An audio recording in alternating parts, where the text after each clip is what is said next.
नमस्कार, प्रदेश हमारा देख रहे हैं आप। आपके साथ मैं हूं प्रियंका राय। बुलेटिन की शुरुआत करेंगे इस वक्त आ रही बड़ी खबर से। जोधपुर से ये बड़ी खबर है जहां पर आग का तांडव देखने को मिला है। पाली जोधपुर रोड पर टैंकर में आग लग गई। सीटीसी होटल के पास खड़े टैंकर में ये आग लगी है। तो आग लगते ही जोरदार धमाका भी हुआ है। टैंकर में मीथेन गैस होने की प्रारंभिक सूचना सामने आ रही है। चारों तरफ दहशत का माहौल है। ये तस्वीरें भी आपको दिखा रहे हैं सबसे पहले न्यूज 18 राजस्थान पर, जहां पर टैंकर में आग लगी है। तो किन कारणों से आग लगी है फिलहाल ये पता नहीं चल सका है, लेकिन भयंकर विस्फोट हुआ है इस टैंकर में और जिसके चलते इलाके में दहशत का माहौल है। अभी तक फिलहाल कोई जनहानि की सूचना नहीं मिली है। ये बड़ी राहत की खबर।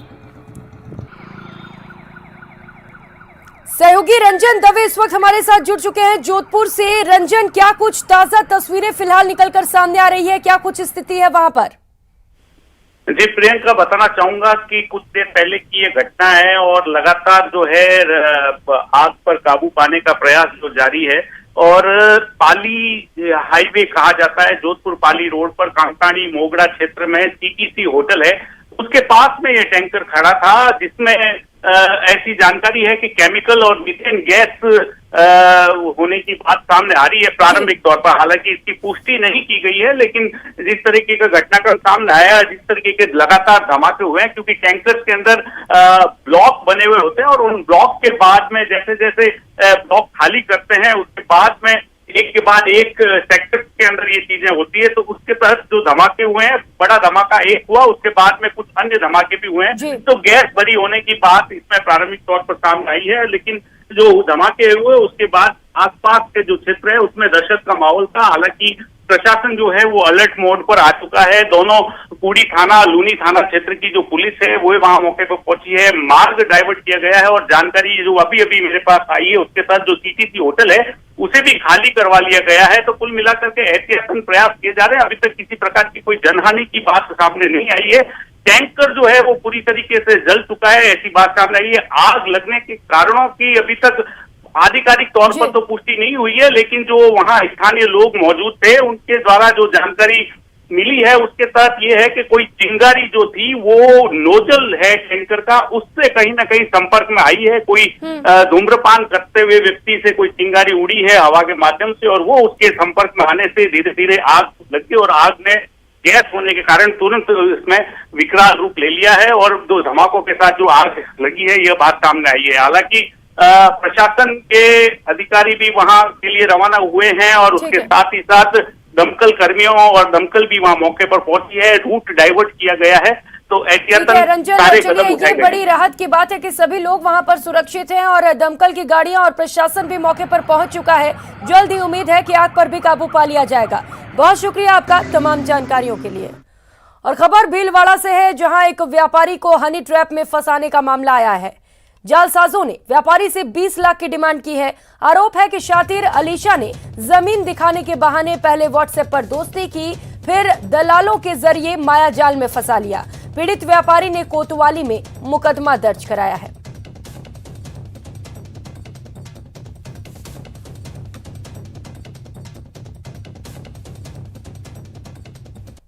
लड़की का मेरे पास मैसेज आता है गुड मॉर्निंग का।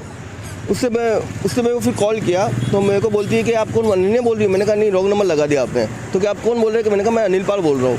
तो कहती है कि ठीक है, आप क्या करते हैं? मैंने कहा मैं तो भीलवाड़ा रहता हूँ। कहाँ रहते हैं? तो मैंने कहा भीलवाड़ा रहता हूँ। और क्या करते हैं? मैंने कहा मेरे सबमर्सिबल बोरिंग मोटर का काम है। वो कहती है कि अरे मेरे भी एक खेत है जहाँ पे बोरिंग मोटरें लगानी है मेरे को। तो मैंने कहा जब भी लगानी बता देना कि मैं उदयपुर से हूँ। मैं जब भी उदयपुर से भीलवाड़ा आऊँगी तो आपको साथ ले जाऊँगी। मैंने ठीक है, बाईपास पे लेके यहाँ मेरा फॉर्म है। फिर कहती कि आगे कोटवीड साइड में है। मैं कोटवीड साइड में गया तो काफ़ी खड्डे खुड्डे हो रहे थे, बरसात का पानी भरा हुआ था। मेरे को कहती है फॉर्म मेरा बहुत अंदर है और मेरे को वापस उदयपुर निकलना है। तो उन्होंने कहा कि आप ऐसा करो कि मेरे को फिर खाना खाना है। तो मैंने कहा मेरे वर्कशॉप पे खा लेना। तो उन्होंने कहा ठीक है। वर्कशॉप पे खाना खा के वो निकल गई। वर्कशॉप पे खाना खा के वो निकली और फिर उसके बाद 1 घंटे बाद उसके दलाल का फ़ोन आता है मेरे पास, आधे से 1 घंटे के बीच में, कि आप पुर थाने और अलीशा के साथ आपने क्या किया? मैंने कहा मैंने तो कुछ किया ही नहीं है। ये आइए और इस पंप सेट के बारे में पूछा। आप थाने आओ, पुर थाने आओ। मैं पुर थाने की साइड में मेरे फ्रेंड को भेजा। तो वो कहता है मेरे फ्रेंड को कहता है शरीफ मोहम्मद को कि आपके दोस्त ने इसके साथ बलात्कार कर लिया। मेरे दोस्त से कहा ऐसा हो ही नहीं सकता है। तो कहे कि ठीक है, आप इसके बदले मेरे को 20 लाख रुपए दो, वरना आपके दोस्त को बहुत मुकदमे में फंसा दूंगा। मैंने बहुत से लोगों को फंसाया हुआ भी है। इसने एक प्रकरण पंजीबद्ध कराया कि एक महिला है जिसने इसको व्हाट्सएप कॉल किया और इसके ज़मीन के ऊपर सबमर्सिबल पंप लगाने के लिए बताया। तो वो उसके साथ गया। साथ जाने के बाद उसने कहा कि बाद में कभी चलेंगे और वापस अपने दुकान पे छोड़ दिया। उसके बाद उसके पास कोई कॉल आया कि तूने इस महिला के साथ गलत कार्य किया है और अनुचित पैसों की डिमांड की। इस मामले को लेकर थाना जा पर प्रकरण पंजीबद्ध किया गया है, अनुसंधान जारी है। लिव इन रिलेशनशिप कितना खौफनाक और खतरनाक हो सकता है, बांसवाड़ा से आई ये खबर जरूर देखिए। कैसे पटवारी ने एक छात्रा को पहले प्रेम जाल में फंसाया, फिर जमकर रुलाया और आखिर में दुनिया छोड़ने पर मजबूर कर दिया। लिव इन का खौफनाक सच।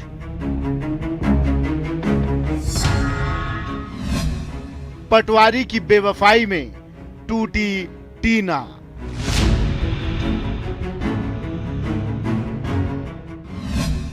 व्हाट्सएप में किया मौत का खुलासा।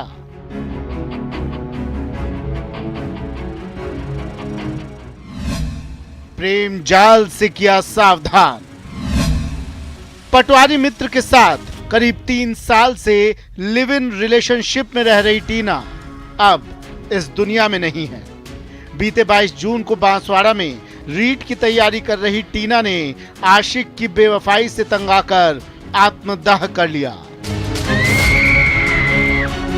लेकिन मौत से पहले टीना ने व्हाट्सएप के जरिए लिव इन रिलेशनशिप का कड़वा सच दुनिया के सामने ला दिया। टीना ने व्हाट्सएप पर 10 से ज्यादा स्टेटस शेयर कर माँ बाप से माफी मांगी और प्यार में अंधी हो जाने वाली लड़कियों को सावधान किया। टीना ने लिखा, मनोज खराड़ी ने मुझे अपनी पत्नी बनाकर मेरी जिंदगी के साथ खिलवाड़ किया, मुझे धोखा दिया। आपके लिए मैंने क्या नहीं किया था, किस चीज की सजा दी है। इस दुनिया में प्यार करने की सजा मौत है। प्लीज मेरी बहनों, किसी से प्यार मत करना। कोई किसी से प्यार नहीं करता, मतलबी होते हैं। थूकती हूँ ऐसे प्यार पर आज। मुझे किसी लायक रखा होता तो मैं आत्महत्या के लिए मजबूर ना होती। मेरे हाथ पैर तोड़ दिए आपने, मेरे माँ बाप को रुलाया, शादी तोड़वाई। इतना कुछ नहीं करते तो मैं जी पाती। मनोज मेरी जिंदगी बर्बाद करती, धोखा दिया, मारपीट की, जीने लायक नहीं छोड़ा। मेरी मौत के बाद तकलीफ हो तो आ जाना मेरे पास, लोगों को तकलीफ मत देना। मम्मी पापा, मैं 3 साल से मनोज के साथ रहती थी। मनोज ने मना किया था। उसने कहा कि तुम घर वालों को बोलो मैं उदयपुर रहती हूँ, इसीलिए हर बार आपसे झूठ बोली। सच्ची बेटी नहीं बन सकी। Miss you, I love you sweet family. मेरी जिंदगी शायद यहीं तक थी। मुझे जीना था, लेकिन आगे कुआं पीछे खाई, सारे रास्ते बंद हो गए। थैंक यू मनु जान, अगले जन्म में मेरे लिए बनकर आना। कभी मेरी याद आए तो चले आना मेरे पास, तुम्हारा इंतजार करूंगी। दरअसल डूंगरपुर के गोरादा गांव की 27 साल की टीना हिरात पिछले 3 साल से चांदरवाड़ा में कार्यरत पटवारी मनोज खराड़ी के साथ बांसवाड़ा के आनंदपुरी इलाके में लिव इन रिलेशनशिप में रह रही थी। दोनों एक ही गांव के होने की वजह से एक दूसरे को पहले से जानते थे। बीते 22 जून को पटवारी मनोज को कई कॉल और मैसेज किए, लेकिन उसने कोई रिप्लाई नहीं किया तो टीना उसे तलाश करते हुए कटारों का तालाब गांव पहुंच गई और वहीं पेट्रोल छिड़ककर आग लगा ली। टीना की आवाज सुनकर आसपास के लोग बचाने के लिए भी दौड़े, लेकिन उसे बचा नहीं सके। इस पर पता लगा कि ये टीना नाम की लड़की जो कि डूंगरपुर की रहने वाली है, डूंगरपुर के ही इसके पड़ोस का ही एक लड़का जिसके साथ में रह रही है, वो चांदरवाड़ा में पटवारी के चांदरवाड़ा में पटवारी है, जो कि चांदरवाड़ा अपने आनंदपुरी क्षेत्र में ही है। उसकी तलाश जारी है और उसमें 2 टीमें बनाई गई है। खौफनाक घटना के बाद से आरोपी पटवारी फरार है। टीना के पास आरोपी मनोज का मोबाइल होना, आत्मदाह के बावजूद सिर के बालों का नहीं जलना, ऐसी कई खामियां हैं जो टीना की सुसाइड को लेकर सवाल खड़ा कर रही है। बांसवाड़ा से न्यूज़ 18 के लिए आकाश की रिपोर्ट।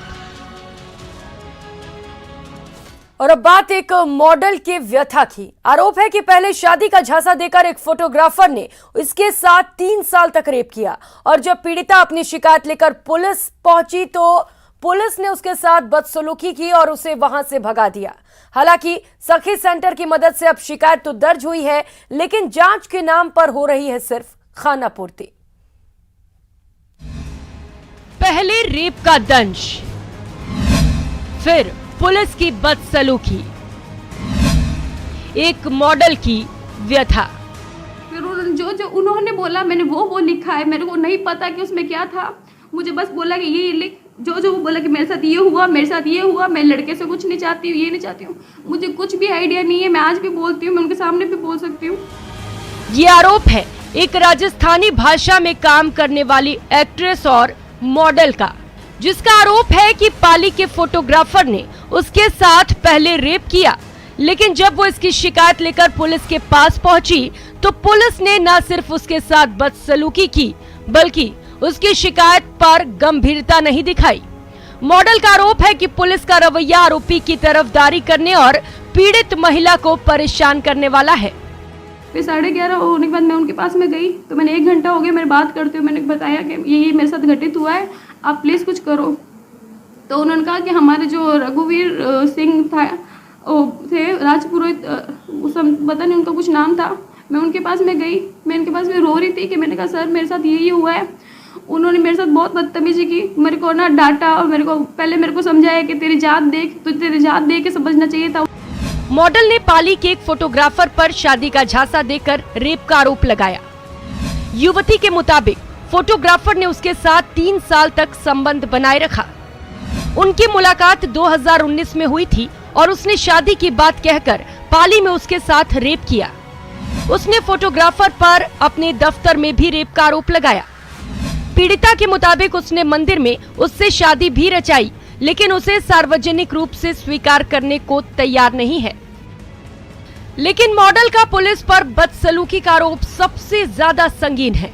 आरोप है कि जब वो अपनी शिकायत लेकर औद्योगिक थाने पहुंची तो वहां के स्टाफ ने अधिकारी रघुवीर सिंह के पास उसे जाने को कहा, लेकिन रघुवीर सिंह ने उसके साथ बदतमीजी की और बगैर शिकायत दर्ज किए उसे भगा दिया। तो फिर मेरे को हर चीज़ के लिए ना वो बहुत रूड वे में बात करने लगे, मतलब बहुत चिल्ला के बात कर रहे थे। फिर मेरी मम्मी के नंबर ज़बरदस्ती लिए। मैंने कहा मेरी मम्मी ने मेरे को घर से निकाल दिया है, उनका कोई मेरे से कांटेक्ट नहीं है, आप मत करो। तो उन्होंने ज़बरदस्ती मेरी मम्मी को रात को 1:30 बज गए थे, इतना गंदी तरह से बात कर रहे थे। मॉडल का आरोप सीएम अशोक गहलोत के उस दावे की हकीकत बताता है जिसमें हर हाल में पीड़ित की शिकायत दर्ज करने की बात कही जाती है। हालांकि सखी सेंटर पहुंचने पर उसकी शिकायत सुनी गई और इस मामले में जांच की जा रही है। पुलिस थाना कोतवाली पाली में पीड़िता द्वारा बलात्कार का मुकदमा एक पाली निवासी सिद्धार्थ वैष्णव पिता मनोज कुमार के विरुद्ध शादी का झांसा देके बलात्कार करना बताया है। मुकदमा दर्ज करके अनुसंधान का कार्य किया जा रहा है। बहरहाल रेप का दंश झेल रही युवती का पुलिस पर लगाया आरोप इस बात की तस्दीक कर रहा है कि 5 दिन बीत जाने के बाद भी पीड़िता का मजिस्ट्रेट के सामने बयान दर्ज नहीं हुआ है। पुलिस इसे जोधपुर नारी निकेतन भेजने पर आमदा है, लेकिन पीड़िता अपनी लड़ाई लड़ने के लिए यहीं रहना चाहती है। श्याम, न्यूज़ 18 नेटवर्क, पाली। और खबर जयपुर से है। जयपुर के भांगकरोटा थाना इलाके में प्रसव के लिए भर्ती हुई महिला से छेड़छाड़ करने का मामला सामने आया। महिला के पति ने भांगकरोटा थाने में निजी अस्पताल के 2 कर्मचारियों के खिलाफ मामला दर्ज कराया है। पीड़िता के पति ने अपनी शिकायत में बताया कि अस्पताल के 2 कर्मचारियों ने पहले तो महिला के हाथ में 3 इंजेक्शन लगाए, फिर बेहोशी की हालत में उसके साथ छेड़छाड़ की। फिलहाल पुलिस ने मामला दर्ज कर जांच शुरू कर दी है। उसको सिस्टर को भेज दो जो मेरे ट्रिप लगाते। उसकी जगह सिस्टर तो आई नहीं, जेंट्स लोग आ गए। उसमें एक तो अजय नाम का लड़का था, उसके साथ में एक लड़का और था। वह मेरे इंजेक्शन लगाने लगे। मैंने उनको मना करा मेरे इंजेक्शन मत लगाओ। वह मेरे साथ गलत करने लग गए। मेरे साथ है ना शारीरिक पार्ट पे हाथ लगाने लग गए, मेरे साथ किसिंग वगैरह करने लग गए। फिर जब मैं डर के मारे मेरी पति को मैंने बताया नहीं, मैंने मेरे पति को नहीं बताया डर के मारे। फिर मैं कल पूरे दिन भर रोती रही। फिर उन्होंने मुझे है ना बोला कि अगर किसी को बताएगी तो जान से मारने की धमकी भी दी उन्होंने। उधर भरतपुर के बयाना उपखंड के गांव गुर्दा नदी में महिला सरपंच ने अपने ससुर और 2 अन्य लोगों की ओर से अतिक्रमण को हटवाया है। अतिक्रमण हटाने के दौरान भारी संख्या में पुलिस जाब्ता मौजूद रहा। जानकारी के मुताबिक ग्राम पंचायत ने इनको कई बार नोटिस दिया था, इसके बावजूद अतिक्रमण को नहीं हटाया गया था, जिसके चलते कार्यवाहक उपखंड अधिकारी और थाना अधिकारी की मौजूदगी में पुलिस जाब्ते के साथ अतिक्रमण को हटाया गया। महिला सरपंच ने खुद खड़े होकर अतिक्रमण को हटवाया। इस दौरान पंचायत समिति के अधिकारी भी मौजूद रहे। ब्रेक के बाद आप सभी का स्वागत है और अब बात चित्तौड़गढ़ की, जहां आज बीजेपी के प्रदेश अध्यक्ष सतीश पूनिया पहुंचे और कई कार्यक्रमों में शामिल हुए। पूनिया ने निम्बाहेड़ा में श्यामा प्रसाद मुखर्जी की प्रतिमा पर माल्यार्पण किया। वहीं कपासन क्षेत्र में पूर्व विधायक बद्रीलाल जाट के भाई की मृत्यु होने पर शोक संवेदना प्रकट की, परिवार को ढांढस बंधाया। साथ ही बड़ी सादड़ी में विधायक ललित ओस्तवाल के घर पर शादी समारोह में भी शामिल हुए। इस दौरान मीडिया से बातचीत के दौरान पूनिया ने अग्निपथ के खिलाफ कांग्रेस के विरोध पर निशाना साधा और कहा कि देश की मजबूती के लिए ऐसी योजना महत्वपूर्ण है, लेकिन इसके बावजूद कांग्रेस लोगों को भड़काने का काम कर रही है। नौजवान को सेना में भी अवसर मिलेंगे 25%, बाहर जब आएंगे 10% आरक्षण होगा, राज्य सरकारों में पुलिस सेवा में, जो पैरामिलिट्री फोर्सेज हैं उसमें अवसर मिलेगा। उनको जब लौट के आएंगे तो भी उनको आर्थिक रूप से ताकत मिलेगी, निजी क्षेत्र में उनको ज़्यादा अवसर मिलेगा, वो ज़्यादा प्रशिक्षित होंगे तो उनकी ज़्यादा तवज्जो होगी। कुल मिलाकर अग्निपथ भारत के हित में है, भारत की सेना के हित में और नौजवानों के हित में है। कांग्रेस पार्टी इसी तरीके से अराजकता फैलाने का काम करती है, नौजवानों को गुमराह करती है। मुझे लगता है कि किसी तरीके से नौजवान को गुमराह होने की आवश्यकता नहीं। नोटिफिकेशन जारी हो गया, भर्ती की प्रक्रिया शुरू हो गई और निश्चित रूप से नौजवानों को इस पूरी भर्ती से नौकरियां भी मिलेंगी, आर्थिक ताकत भी मिलेगी और सामाजिक उनको एक तवज्जो सम्मान भी मिलेगा। लाख उपाय कर लीजिए, लेकिन राजधानी की सड़कों की कोई भी गतिविधि कानून की नजर से छिपी नहीं रह पाएगी।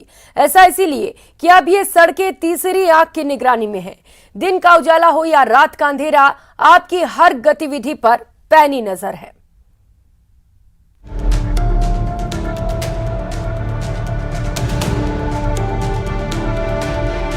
दिन हो या फिर हो रात, नहीं छुपी रहेगी वारदात। राजधानी की निगाहबानी, तीसरी आंख की निगरानी। जयपुर शहर में 13 मई 2008 की शाम को हुए बम धमाकों के बाद सबसे पहले सीसीटीवी कैमरे लगाने की जो शुरुआत हुई वो ही छोटी चौपड़ से।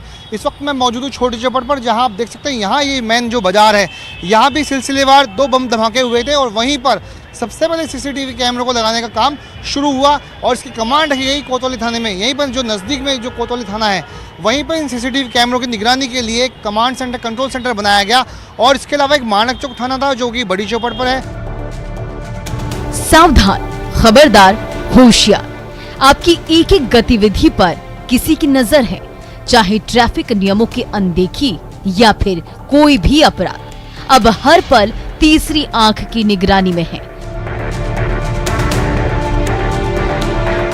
जी हां, राजधानी जयपुर की सड़कों पर होने वाली गतिविधियों पर नजर बनाए रखने के लिए पुलिस ने पूरे शहर में 1000 से ज्यादा सीसीटीवी कैमरे लगाए हैं, ताकि कोई हिमाकत ना हो और अगर हो भी तो हिमाकत करने वालों के खिलाफ कड़ी कार्रवाई हो सके। हालांकि अभी भी इन कैमरों की नजर से शहर की निगरानी के लिए अभय कमांड सेंटर में पर्याप्त कर्मचारी नहीं है, लिहाजा दिन दहाड़े कई वारदात हो गई और पुलिस को भनक तक नहीं लगी।